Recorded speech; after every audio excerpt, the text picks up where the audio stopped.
Hello and welcome back to the Daily Pour. My name is Chris Musgrove.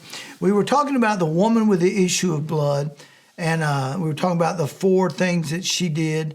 She said it, she did it, she received it, and then she went out and told it.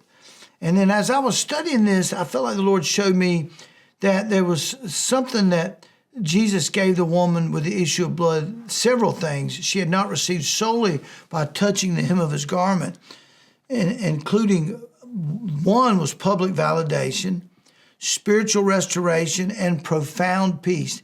In fact, he said there at the very end, woman, go in peace. Your faith has made you whole. And there's something very powerful about that. I want you to see this.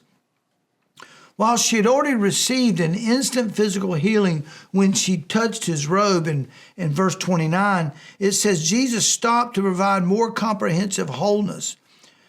Jesus said this to her when he added public restoration and validation. Because you got to understand, she couldn't even be in public.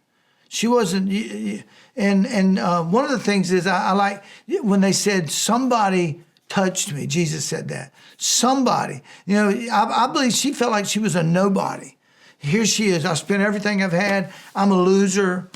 She probably had I'm a loser. I might as well just go ahead and end my life. I've spent all I had. She was in a desperate situation, and she went for her to even be out in public, we talked about that, was a big deal. She was unclean.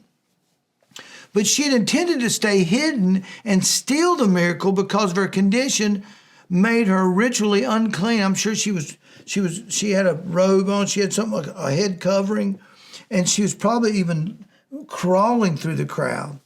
She was socially isolated. By making her come forward, Jesus validated her healing publicly so she would not be accused of making it up and to ensure she was no longer ostracized. It was a public thing. You're healed. The flow of blood has stopped. It says she felt in her body. And then he went on to say, daughter. Man, that's powerful. When you think you're a nobody, and Jesus said you're a somebody, and not only that, but daughter.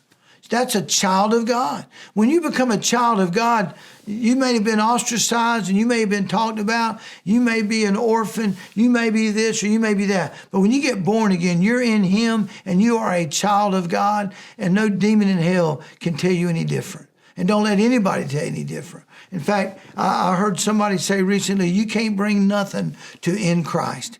When you're in Christ, you are a new creation. You're the head, not the tail. You're above only and not beneath. You're blessed going in. You're blessed going out. You are a child of the Most High God, and you can't be denied. He loves you more than he loves his own son. He loves you as much as he loves Jesus. If you understand how you love your child or you love your grandchildren, he loves you as much or more than that. I always say he loves you more than you love yourself, even if you don't love yourself. Jesus addressed her as daughter, the only woman in the gospel that he addresses this way. That's powerful. Restoring her dignity and affirming her status as a beloved child of the King, a child of God, not just a diseased person. And something else that's interesting here is right before she contacted Jesus, it says that Jairus ran into Jesus. He came to Jesus and he said, would you come to my home and pray for my servant's daughter? She's at the point of death. So they were getting ready to go, and it says that's when the woman pressed into the crowd as they were following Jesus.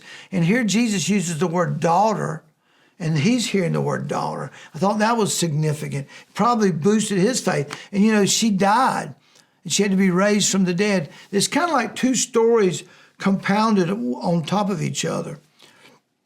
And then he said to her, go in peace, or go into peace, one translation says, indicating more than physical relief, that there's a complete lasting peace, a shalom and security after 12 years of fear, social isolation, and financial ruin. Jesus clarified that it was her faith that healed her, not the garment, that thus presenting or preventing some type of superstition. that she was falling into. She knew it wasn't a garment. It was her faith, because he said, your faith has made you whole.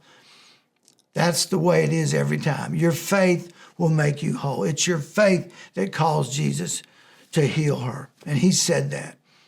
Daughter, your faith has made you whole. God bless you. We'll see you next time.